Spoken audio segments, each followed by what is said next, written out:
Hello, this episode with Dr. Thor Stein is the second part of a two-part conversation focusing on CTE, ALS, and why we should be concerned for our contact sport athletes. If you missed part one of this conversation with Matthew Onyshko, former NCAA football athlete diagnosed with ALS and suspected CTE diagnosis, please check that out. I would like to clarify my statement in this episode with Dr. Stein, where I say that Matt has been diagnosed with ALS CTE. Unfortunately, CTE can only be diagnosed after death, and therefore my comment is not factual. Matt's doctors suspect he has CTE, but at this point in time, as you will hear from Dr. Stein, that a CTE diagnosis cannot be determined until an autopsy has been performed on the deceased brain. This conversation is really interesting, thought-provoking, and very educational. I hope this helps all of us making decisions to better youth sport, college sport, and even professional sport. Please enjoy. Welcome to the Youth Sport Podcast. My name is Rihanna Poskin, and I've seen the good, the bad, and the ugly within youth sport. It feels great when a kid comes up to you and says, "Coach, because of you, my life changed in the best way." It would feel awful to hear that because of you, the coach, a kid doesn't want to have anything to do with it ever again. I believe that kids deserve to have fun, to learn, to grow, to compete, and to play in a great environment. Join me as I interview guests that spill the tea on youth sport in order to help you make an enormous impact with kids right now. This episode of the Youth Sport Podcast is brought to you by Lululemon. I am part of the Lululemon Collective and will receive commissions when you shop through my link. Buying something for you or your loved ones, like my favorite warm down joggers, helps me to continue to bring interesting and empowering conversations for everyone. I have to tell you, when I'm coaching, I want to make sure that I'm dressed appropriately, I'm comfortable, my clothes stand up to all kinds of random situations, and that I have pockets. You never know who's going to ask you to hold something for them or what random things you need to carry with you. The Lululemon warm down joggers take care of all of my needs. I invite you to find your go-to item by browsing through the entire Lululemon site. You won't be disappointed. Please use the link provided in the video description below to start shopping. Welcome to another episode of the Youth Sport Podcast. I am excited to introduce my guest today, Dr. Thor Stein. This episode is geared to helping youth sport coaches and parents understand what amazing people are studying in order to help us make the best decisions possible for our developing kids. This conversation will focus specifically around the developing brain and how sport affects what our kids' lives might look like in the future. Dr. Stein completed his undergraduate and graduate studies at the University of Wisconsin-Madison, where he earned his MD and PhD neuroscience degrees. He completed residency training in pathology and fellowship training in neuropathology at Massachusetts General Hospital. In 2011, he became assistant professor of pathology at Boston University School of Medicine. Dr. Stein's research interests involve the study of neurodegenerative diseases, including Alzheimer's disease and ALS. He studies the role of trauma in the abnormal accumulation of tau and proteins involved in RNA processing. He is an acting neuropathologist involved with brain banks for the Boston University Alzheimer's Disease Center. And I think that's going to be so interesting for us today. Dr. Stein is part of the Neuropathology Core of the SLI-BU CTE Brain Bank, where he conducts neuropathological analysis of brain tissue and helps maintain the SLI-BU CTE Brain Bank. And I feel like I'm on another level when I just even read your intro. So we're going to try and dumb this down a little bit for my sake, and hopefully other people can pick up on everything, because whatever you're researching, it just becomes normal, right? This is the level that you operate on all the time. And for all of us other people who don't know much about this, we're going to have to figure out how we can understand it so that we can make some really good decisions for our kids. So thank you so much for being here with us today. Of course, Rihanna. I'm very, very glad to be on your show, and it sounds way more complicated than it is. So I'm sure we'll be able to get into it, and I look forward to it. Okay, awesome. But first off, how did you get into this research? Why did you want to go into this field of study? So I've always been interested in the brain, and it's kind of one of the kind of the final frontiers, or one of the last really complicated frontiers where we don't understand very much of what's going on. That was true when I first got into it, and it's still true today. And then I was interested in medicine and how it could relate to maybe understanding disease and helping treat disease.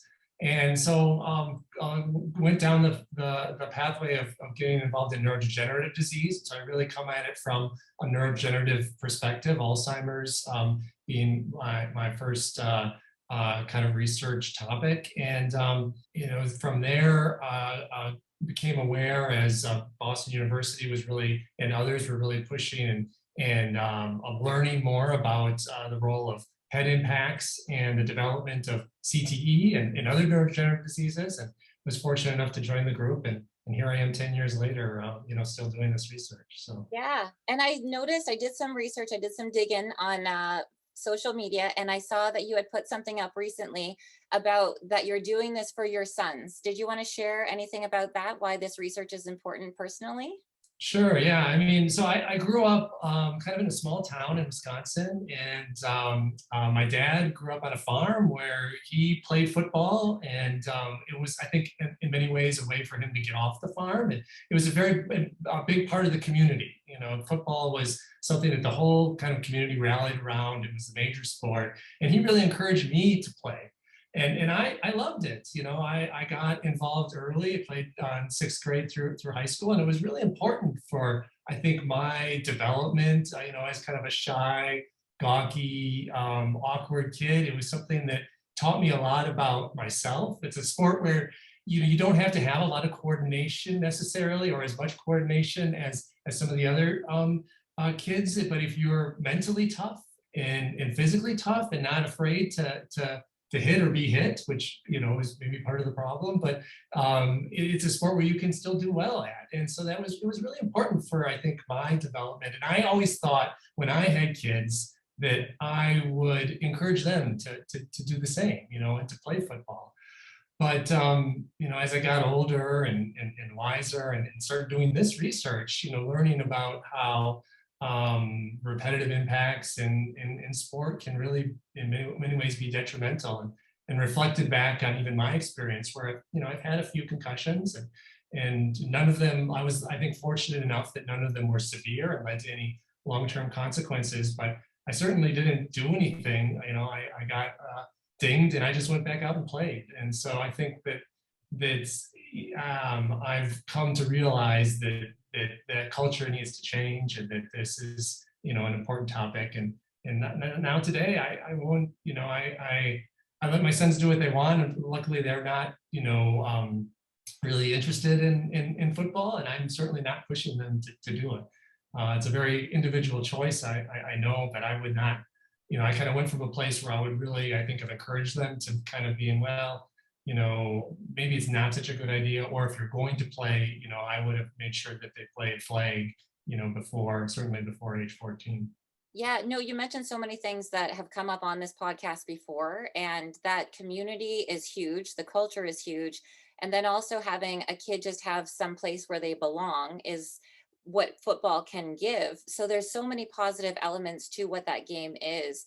And I think with the conversation with you and with Dr. Stam, we're recognizing that we can still have sport and we can still, be athletic, but maybe we can start changing some of the ways in which we operate within those sports in order to make sure that what your research is showing that we actually follow through for the benefit of the kids. So it's almost like, can we give kids what they need, which is community and self-confidence and a place of belonging, while also, not just ignoring what potentially could happen if we just allow that to run the show. And so we're going to dive into all of that today. Some of this is going to be really important for me to understand more, because this conversation is going to line up with my interview with Matthew Onyshko. And in order to understand what he is going through as a football player who is now diagnosed with ALS CTE, we can figure out the best choices that we can make for our kids moving forward.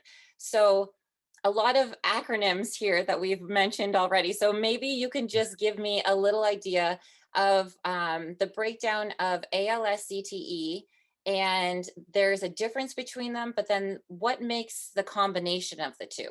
Sure, yeah, of course. So CTE, right, which we're discussing here, and I know you've discussed previously, is chronic traumatic encephalopathy, and it's this disease originally described in boxers, but now we increasingly see it in American football players and in other sports, and it's really defined by the accumulation of the protein tau, and so it's the buildup of this tau protein pathology is how we define it.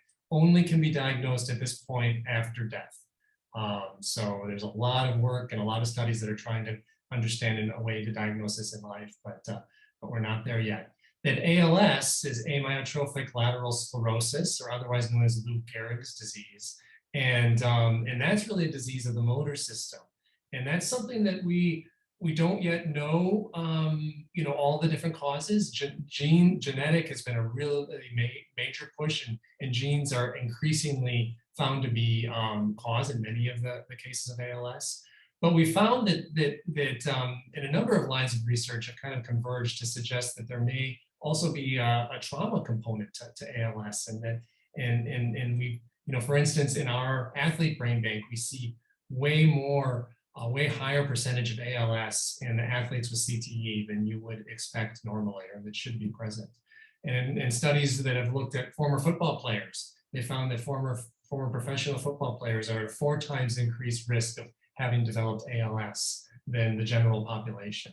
And other studies have suggested that even a traumatic brain injury or some history of a TBI, and this traumatic brain injury, can increase your risk of getting ALS by almost tenfold. So I think that the jury's still a little bit out on this link between trauma and ALS. It's not as concrete as we've kind of has been established for CTE, but there's a lot of lines of evidence suggesting that that trauma can increase your risk not only for CTE but also for ALS, and in those unfortunate few then who can develop both diseases. I think it might be interesting for me as well. I don't know much about the brain bank. So when did you start doing research with these brains that were donated, and when would the athlete side have it come into play? Yeah, so the brain bank started before my time here by really doctors Ann McKee, Bob Stern, and Chris Nowinski, who was really instrumental in kind of recruiting and getting athletes, and was very, very interested, for his own personal reasons about looking at the effects of contact sports and the development of CTE and degenerative disease. And so that has just kind of burgeoned now. So now Boston University has the largest really brain bank in the world of former contact sport athletes.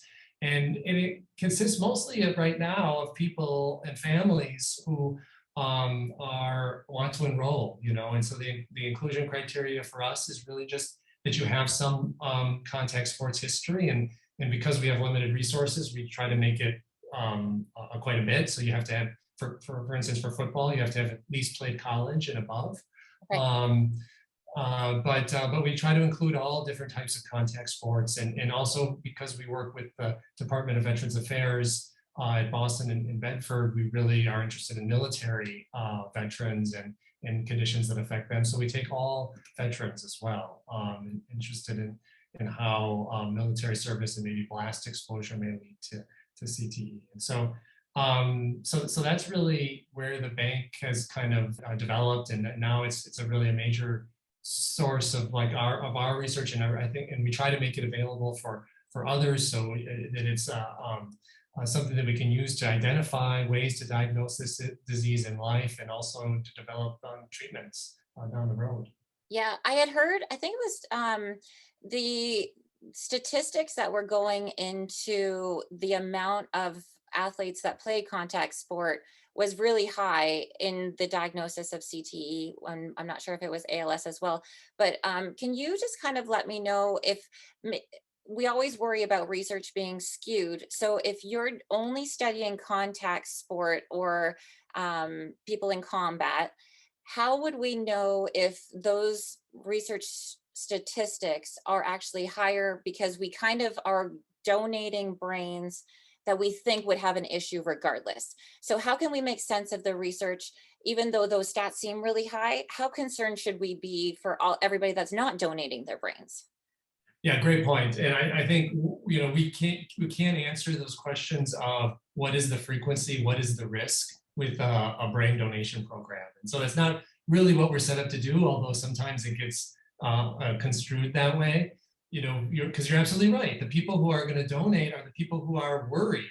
They have symptoms in life. They have had these high levels of exposure. And in fact, we're really enriched in professional players. It was mostly professional football players who donated, especially in the early days. Nowadays, we're getting a lot more college players and folks who played, less, but we're still really heavily, skewed towards people who have played many, many years of contact sports.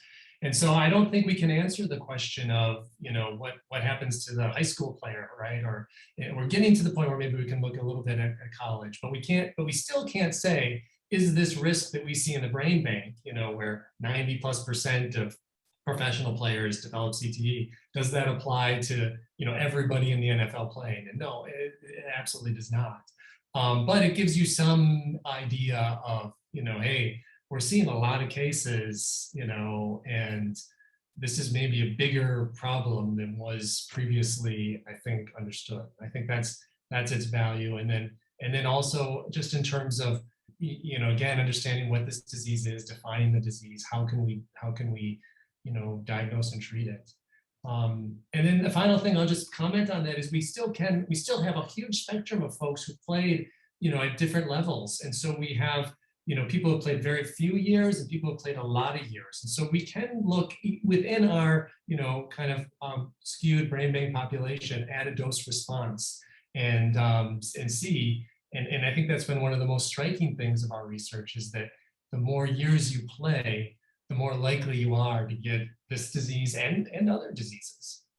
Absolutely. And that gives me cause for concern, just even with what you're showing. If that many people are donating their brains because they think that a loved one had an issue, then as a parent, I'm definitely going to wake up and say, there's something going on. So even though we've got a really small amount of, like a very specific amount of people that are donating their brains, if the research is still showing that that is what's showing upon your diagnoses, would you even call it a diagnosis at that point? What would you call it from a brain that is from a deceased person? Oh yes, no. We render a diagnosis. We give a pathological diagnosis, which is really kind of considered the gold standard, right? Until Yeah. you're able to see what is the pathology in the brain, you don't exactly know what's going on. And so that's the advantage of being able to look at the brain, is we can tell you what the final diagnosis is, what was actually going on in the brain tissue. Okay. So then Right. we've got people like Brett Favre, who just put out a PSA just even last week. And so he's suggesting that kids under the age of 14 don't play contact sports. And so if you have a veteran athlete that is saying stuff like that, again, we should be waking up and listening to what's happening there. So what did you think of that PSA? What do you think about the language that's being put out now on social media? Yeah, I think it's great. I come from Wisconsin. I grew up being a huge Brett Favre fan. I really thought he was a leader then, and I think he's showing that he's a leader now. And I think it's a great message. I know he's been open about some of his concerns, right? Some of his struggles, and he wonders, is it CTE? And I think and I think that we can still, as I hope we discuss more, and as I know you've discussed here in the past, talk about how we can maintain the sports, keep contact sports as an important part of kids and professional athletes, but still maximize safety. And I think that flag under 14 is a perfect example of that. Like, there's just no reason at this point. The research is pretty overwhelming that the more you play, and especially young kids who are developing, you don't want their heads being damaged, and you want to really minimize that kind of impact. And so you can play flag, and then you can make the decision and transition to more physical levels of play later in life. Yeah. Uh, And you mentioned that you had a concussion, and now with what you're researching now, do we need to have full-blown concussions to have the concerns of the development of tau, or is it just head impacts? Can you talk about those a little bit? Yeah, no, great question. And no, I mean, we really see very little correlation with concussion. I mean, there may be many factors for that. A concussion is a very subjective experience. You know, your experience of a concussion may be very different from mine, and it depends on you reporting those symptoms. So it's very hard to track. But what we find in the brain donors, the athletes that we look at, you know, upwards of 16, 20% of them say, I've never had a concussion. They swear up and down, never had a concussion in my life. But yet they, you know, struggled with dementia and had CTE, you know, at death. And so we really see, we don't see much of a correlation with concussion, but we see a very strong correlation with years of play. So that really leads us to think that there's injury that's happening that's kind of, you know, the subconcussive injury that if you've had enough of them over years and years, that they can then contribute to, you know, a decline in brain health. I'm fascinated by you actually taking a brain and analyzing it. Does it matter where the tau protein lays down in the different areas of the brain, and then what people's signs and symptoms might be? Yeah, absolutely. And that's really a big focus of what we do to try to look at the regionality. What parts of the brain are involved, and then how does that relate to symptoms, and also how does that relate to maybe the trauma? And what we find in CTE is that it affects really the frontal part of the brain, and it affects parts of the brain, you know, kind of where the folds meet, so the depths of the cell side, and also around blood vessels. Those are really the defining features. And those are exactly when people have done mathematical modeling of an impact to the head or a sudden, you know, acceleration, deceleration. It doesn't even have to be a head blow, but all of a sudden you're moving fast in one direction and you stop. The brain keeps moving inside the skull. And so that strain is really maximized actually, not at the surface of the brain, but where the folds meet. So in those folds, and also it pulls on the blood vessels. And so it damages the tissue around blood vessels. And that's exactly where we first see the tau pathology in CTE. And then from there, it seems to progress down into deeper regions of the brain, memory regions, and then often involve some brainstem regions. And that's where it may kind of, you know, where we think it might overlap in some ways with ALS, and then damaging some of those longer pathways in the brainstem and spinal cord.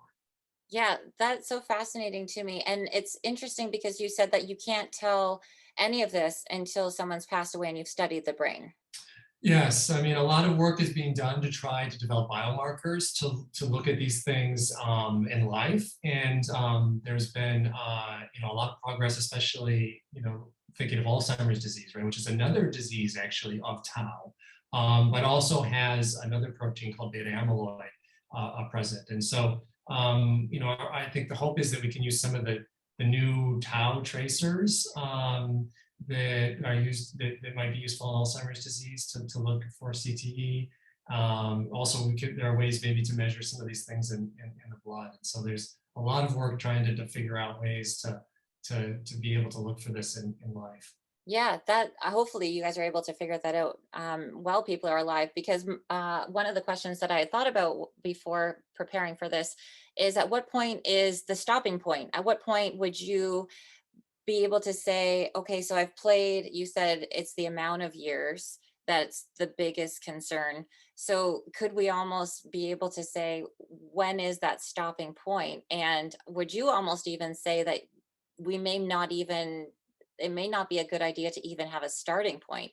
So finding out the difference between the starting and the stopping, knowing that, oh, here, this is, you know, is there a way to even tell when enough is enough? Yeah, well, a great question, and that's, you know, that's really what everybody's looking for and trying to determine. We don't have answers for any of that yet, although we're starting to maybe look at to get some idea of the spectrum, right? So where are we in the whole spectrum? And we can do that at the brain bank. So even though the brain bank is this kind of biased collection of folks, we can look, because there's such a big span of years of play, at how that relates to relative risk, right? So we can't say anything about absolute risk, but we know looking from the brain bank, and this is work that was actually done by Dr. Jesse Mez, a neurologist at Boston University.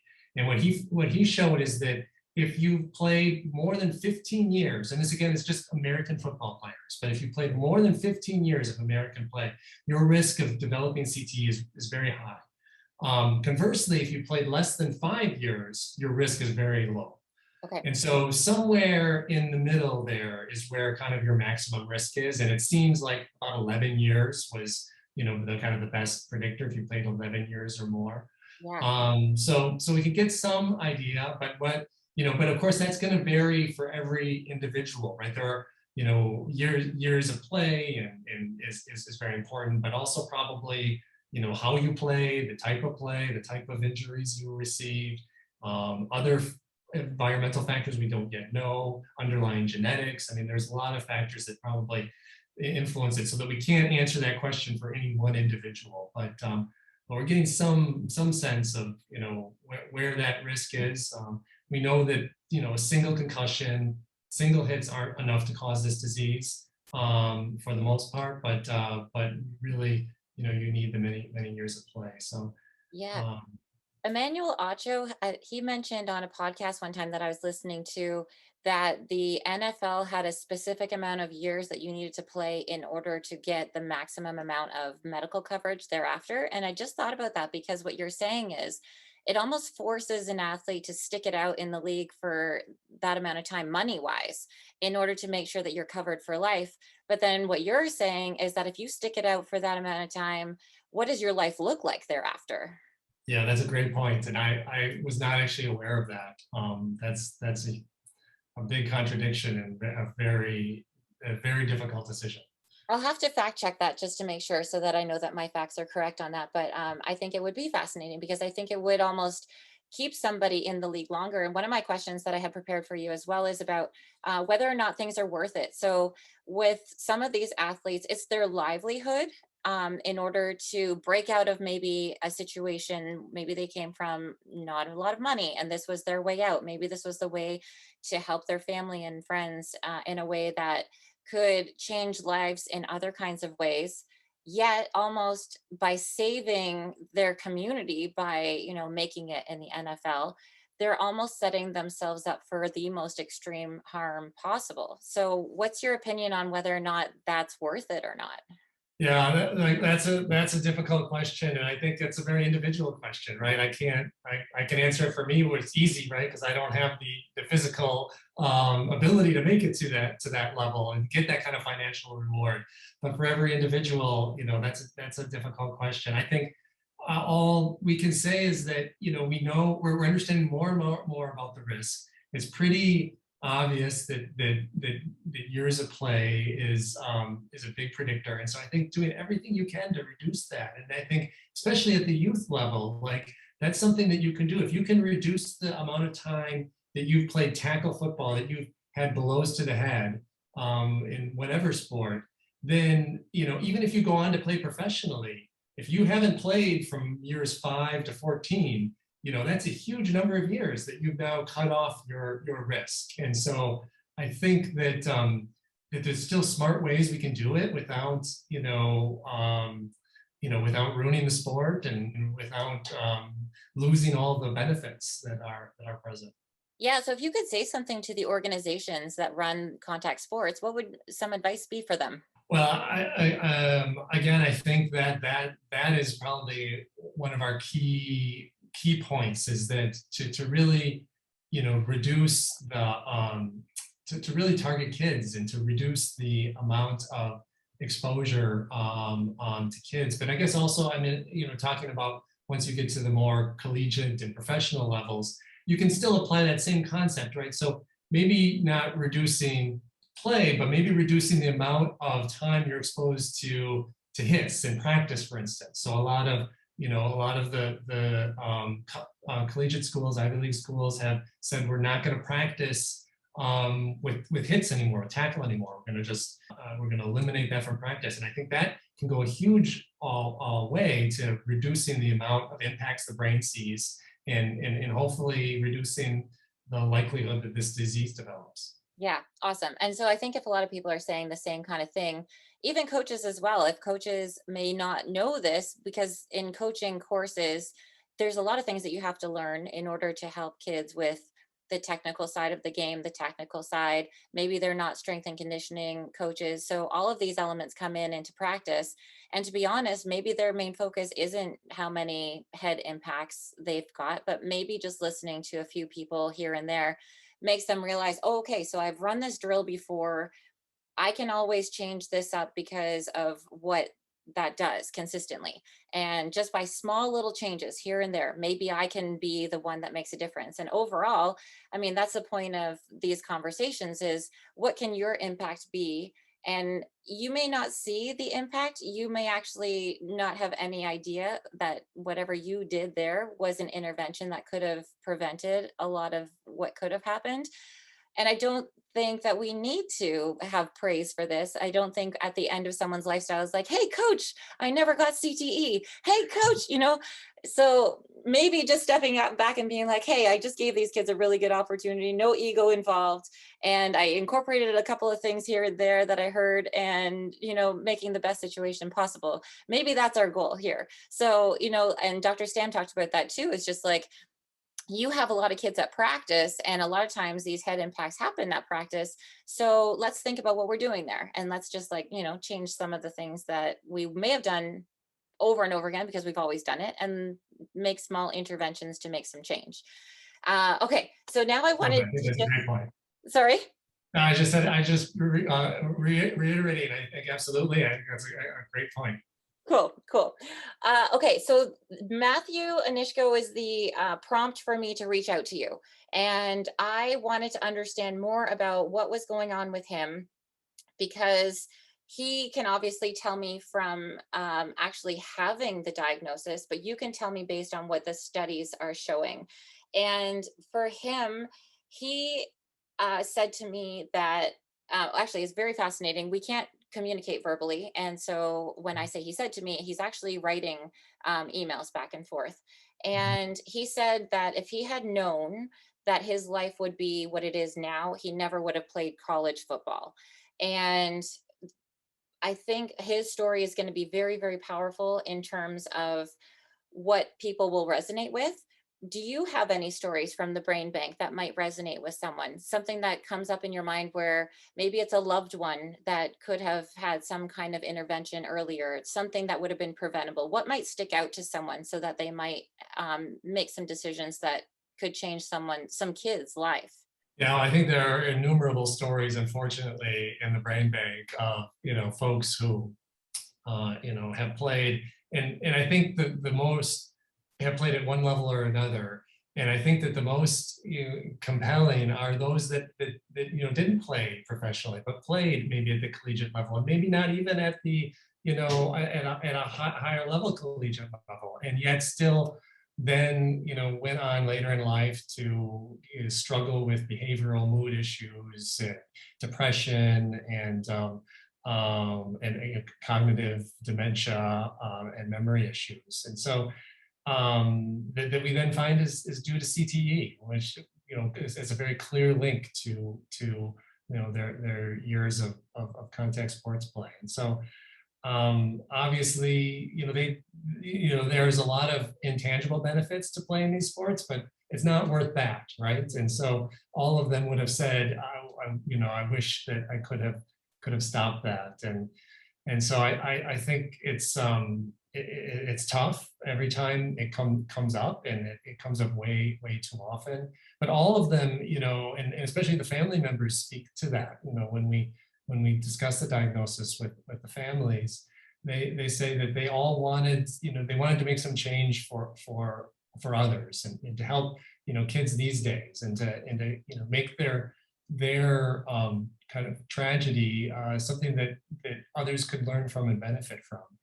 And so they all really kind of, I think, appreciate being able to contribute a little bit to the research and to getting these kind of stories out, and let people become more aware of the risks that are involved, and that there are things that we can do maybe to minimize those risks without necessarily completely eliminating play. Maybe they just play a few years less, it would have changed their outcome. So yeah, I think there's a lot of power to that. Yeah, that was the word that came up when you were just saying that. I think that that's very powerful. And unfortunately, if you had that scenario happening with a loved one and you're able to show, I mean, even the work that you're doing, I think it would be such a shame if all of your research was wasted and we didn't do anything with it. So um, I have a few questions from Matthew himself. Because he wanted to just add to the conversation. And so you talked about tau a lot, the tau protein. Is there a very simple way for us to understand what that is actually doing to the brain? Yeah, yeah, absolutely. So the way I usually try to explain it for families and others is that tau is a protein that's part of all of our brain cells, and it's actually a very important part of the skeleton of our brain cells, and really forms and makes the cell structure strong. But in disease, especially CTE, but other types of tau disease, it breaks down and comes off of the skeleton, weakens the cell then because of that, and then clumps together with itself and forms these tangles. So we talk about these tau tangles. And these tangles then build up within the cell and kind of appear to kind of choke off the cell from the inside. And they're ultimately associated with the death of the cell and loss of cells and then shrinkage of the brain. And so the more these tau tangles build up, the more cells die, and the more the brain shrinks. And so it's really that breakdown of the skeleton of the cell and the buildup of these tangles that we think leads to many of these different degenerative diseases. So what he was asking for, I wanted to make sure that we understood what tau was. I needed to know as well. He wanted to know if do you know yet whether it is the number of hits an athlete sustains, or the speed of the hit, or is it the size of the athlete that makes the difference with tau? Yeah, all great questions. So, and all questions that we've started to look at, but we're not quite there yet to I think tease apart all of those factors. So the things that we have seen so far is that years of play is a really significant predictor of the development of tau pathology, right, in the brain, and predicting CTE. But we've tried to break down years of play, and there've been other folks in the group have looked closely at this by player position, and then using some of the accelerometer data, which is still pretty limited, but they try to use some of the accelerometer data to get at what kind of forces the brain's seeing, how many hits maybe a particular position might see, to try to break it down into to see if there's particular positions that may be more susceptible to developing tau pathology. And so far it's inconclusive. I think we really don't have yet the power to see that. We think that the positions that you would normally think of that have big hits, like running backs and but even linemen who have kind of little hits, but maybe not so little, but every play, that all of that are high risk positions that would lead to more disease. But we don't yet have quite the numbers to say that. And then other things like your size and the hardness of the hit. I think those are other things that are really hard to kind of model, but things that we're really interested in looking at and teasing apart. Yeah, that's fascinating. I didn't think about the position as much. And so that might be something that a youth coach could consider as well when they're running practices. Because if you're consistently breaking up your team into different areas and the different positions are running through different drills consistently, then maybe that is something that they can consider. Not that you have conclusive evidence on that, but even still, there is going to be, I would say, definitely a different component to the game just based on where you play. Yeah, no, I think that's absolutely right, and I think we're not at the point where we can offer any guidance yet, but our hope is that we can get there. Okay, So cool. stay tuned. He wanted to know more about the tau in the living person. And maybe this is a dumb question, but I'm curious about why you can't tell where those tau tangles are when someone's alive. What makes it so hard to find? Yeah, because especially in early disease, the amount of tau pathology is really microscopic, right? This is a protein that's building up within cells, and requires looking at under the microscope. And so far, our imaging techniques are not yet at a level that they can detect that kind of resolution. And so you really need a lot of tau to be present in the brain. And by that time, usually the brain's pretty degenerated, and the patient is experiencing a lot of symptoms. And so really what we want is to be able to have some of these very early detection models, and we just don't have the techniques yet. There's some work in Alzheimer's disease looking at blood, looking at tau in blood. And so there are some really high sensitivity instruments that are available now where you can detect very small amounts of tau protein in the blood. And that has been shown to predict mid to early or mid to late Alzheimer's disease. And so, and we're doing some work in the postmortem brains looking at the comparison between CTE and Alzheimer's. And we find some evidence that the type of tau is different in those two diseases.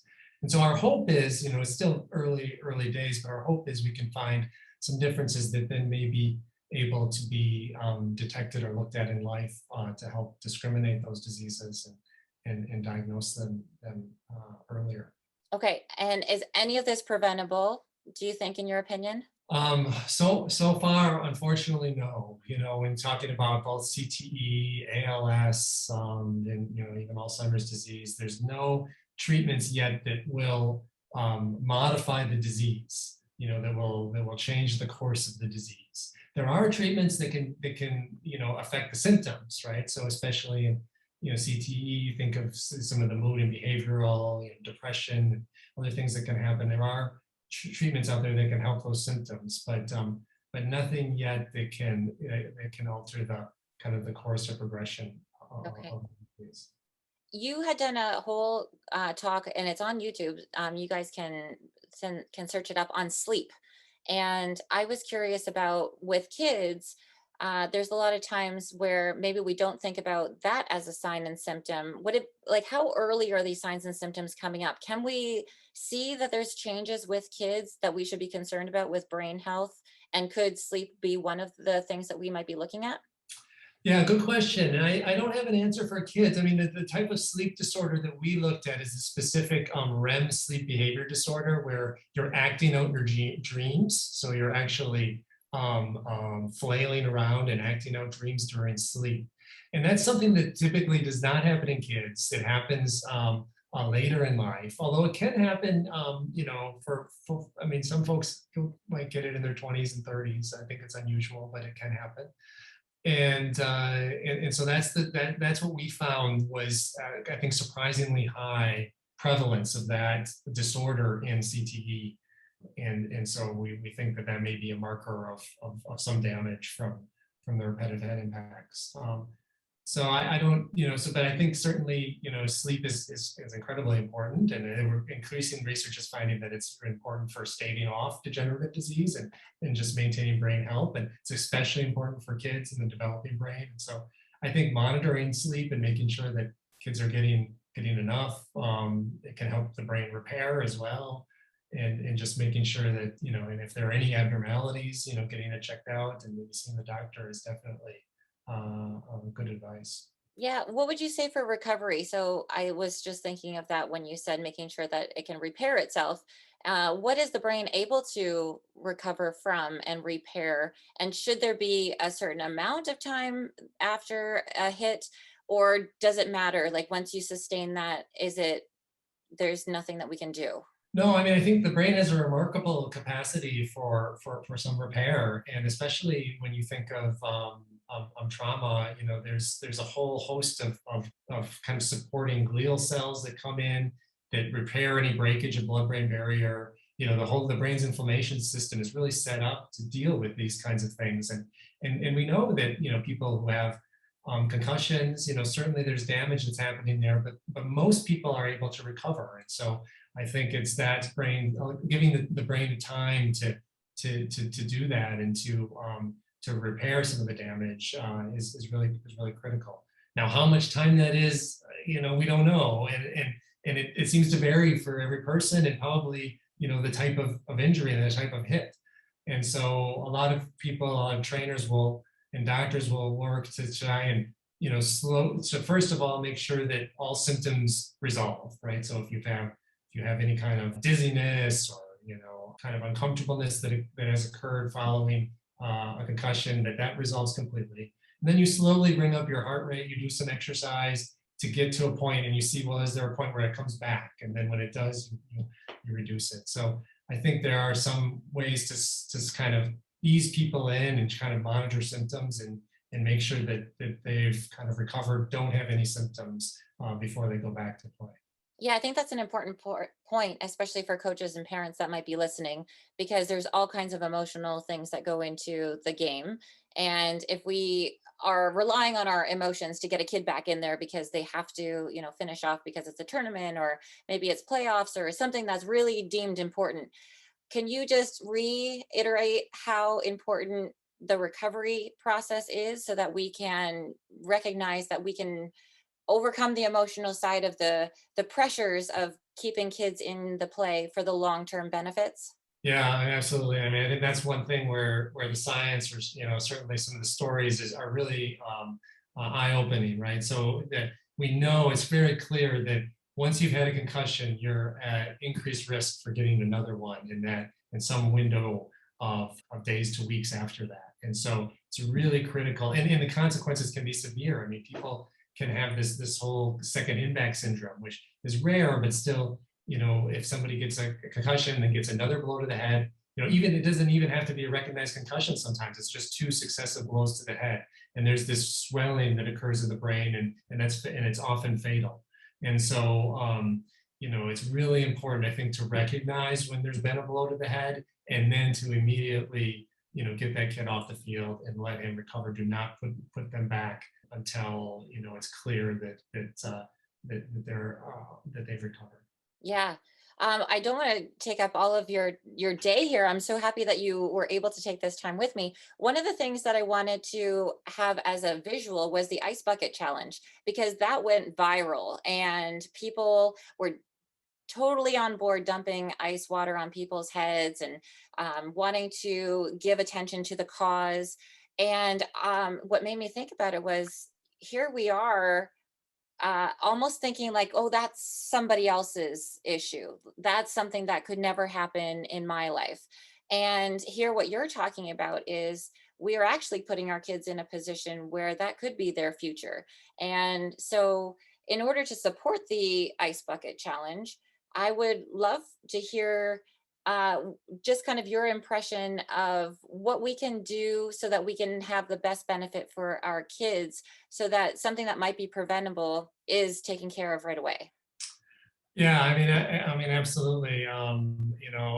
We think a lot about CTE, but I think a lot of these other degenerative diseases we're finding more and more are also can be linked to trauma to the brain, and ALS is one of those, and one of the more devastating ones, right? Because unlike some of these other diseases, which very slowly progress, in ALS, it's 3 to 5 year course, and between the diagnosis and death, and so it's a very a difficult and devastating disease. And I think its frequency is low, but if there's anything that can be done to minimize the risk, it should be. And so things like minimizing blows to the head, I think just are that make a lot of sense. Yeah, well, Matthew was saying that with his diagnosis, he had all the genetic tests done to see if he was predisposed for ALS in his genetic history,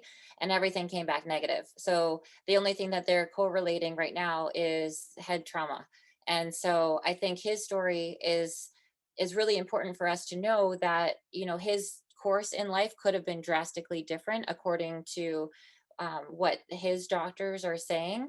And for us to make these decisions with our kids, we almost need to look at that as a sense of, what could life have been like if I hadn't done these things? Dr. Stam had said it before. She said, well, you know, yes, you seem fine, quote unquote, fine, but like, maybe what would life had looked like if you hadn't played those things? And so maybe that sleep issue that you're having, maybe that wouldn't have been there, or maybe your mental health could have been different. All of these different things, we don't know the future. We don't have a magic crystal ball to be able to see that. But at the same time, I think if we're making these choices early on, then maybe we can just set ourselves up for the best case scenario overall. So, in closing, I would love for you, I have a couple things that I just wanted to finish up with. Advice for the NCAA and the NFL. Do we even want to go there? Do you think that's ever going to change? Yeah, that's a tough one. I mean, I just think we have to keep, regardless of what's happened in the past. I mean, it's very clear now today that years of play and the contact sports is linked to the development of CTE. The NFL has acknowledged that. And I think increasing research is showing that it's true in college players too. And so I think it's just really important going forward to recognize that, and especially when you think of college players, the majority of which are not going to go on to, to be professional and to kind of reap the financial rewards. That you keep in mind, their kind of risk-reward ratio, and that especially those that then go on to suffer from these types of diseases, that they get taken care of. And so, Especially because they're so young. yeah. When you retire from the NFL, your lifespan, some of these guys can play for a while, but most of them, you've got a window of time. And so if you're done, say at age 30, and you've got the rest of your life to live, what does the rest of that life look like? So, and then with college, just like you're saying, most of those young men and some women are playing as well. Might not necessarily go on beyond that. So, at age 22, what does your life look like thereafter? So I think that's a huge point that you just made. I was trying to think what would be the thing that would be the way to wrap up this conversation to really make someone sit back and think. And in all of the research that you've done, all of the stories that you've heard over the years, and with you even having sons yourself, wanting to make a difference for them, what would your closing advice be to coaches and parents going forward from here? I just think, I think keeping things in perspective, and that, that yes, there's a lot of value to sports participation, but that there's ways to do it safely, and that, we're not just talking about some rare diseases that only affect professional athletes like CTE. We're now learning more about more common diseases like like Parkinson's disease and Alzheimer's disease. ALS is a less common disease, but also might be linked to repetitive head impacts. And so I think doing whatever you can to minimize those kinds of impacts in kids could go a long way towards improving societies and those kids' lives in the future. Yeah, thank you so much. That was really good. And I'm sure there's all kinds of things that you could have touched upon that we didn't get to. But I think the main message here is just to recognize that people like yourself are doing research to benefit kids and to benefit what their future looks like.